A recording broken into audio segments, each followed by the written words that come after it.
In this quick tutorial, I'm going to show you how to get the RAM in World of Warcraft Wrath of the Lich King for the dwarfs, and not only about that, but also other races like humans, gnomes, and so on. So you'll have to get to this farm. I'll show you the location at the end. If you are some other race, as an example, if you come here as a human, you can purchase this RAM.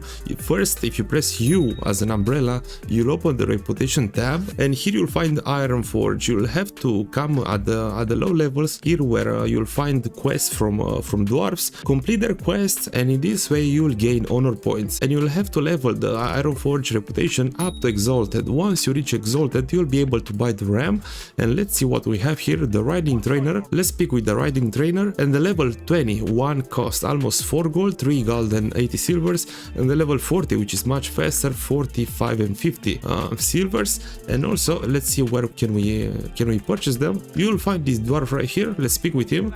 Alright, and the level 20 RAM costs 95 silvers, and the faster one costs 9 gold and 50 silvers. And on the map we are located right here in Danmorog. Let's zoom out, right here in Eastern Kingdom. So I hope this tutorial helped you out on how to get the RAM mount in World of Warcraft Wrath of the Lich King.